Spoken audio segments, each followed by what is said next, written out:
नमस्कार दोस्तों, स्वागत है हमारे YouTube चैनल में। आज की कहानी है भूतिया शमशान घाट। गांव के बाहर एक पुराना शमशान घाट था जिसे लोग कलगंगा घाट के नाम से जानते थे।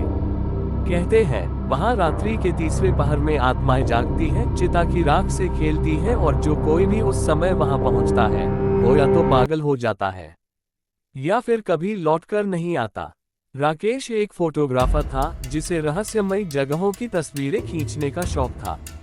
उसने गांव के लोगों से उस शमशान घाट की कहानियां सुनी थीं। सबने उसे रोका, कहा अंडस को बाबा उस घाट की तरफ मत जाना, वहां रात को कुछ और ही चलता है अंडस को। पर राकेश नहीं माना। रात के 2 बजे वह अपने कैमरे और टॉर्च के साथ घाट पर पहुंचा। वहां गहराई से बहती नदी, जली हुई चिताओं की राख और दूर तक फैली वीरानी थी। अचानक उसे लगा जैसे किसी ने उसका नाम लिया, अंडस को, राकेश, अंडस को। वह चौंक गया, इधर उधर देखा पर कोई नहीं था। तभी चिता की राख से एक आकृति उभरी, बिना आंखों के चेहरा और बिना पैरों के जमीन पर तैरती हुई। राकेश को महसूस हुआ कि वह अकेला नहीं है। कई परछाइयां वहां इकट्ठा हो गई थी। कोई औरत अपने मरे हुए बच्चे को गोदी में लिए रो रही थी, कोई बूढ़ा हंस रहा था और एक जवान लड़का चिता से उठते धुएं में गायब हो रहा था। वे सब उसकी तरफ देखने लगे।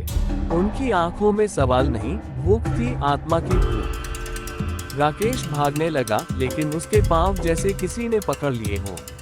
तभी एक बूढ़े की आवाज आई, अंडस को, तू जिंदा है पर यहाँ आकर मर गया, अब तू भी हमारे साथ रहेगा। अंडस को।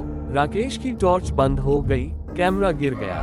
अगली सुबह उसका शव घाट के किनारे अध जला पड़ा मिला।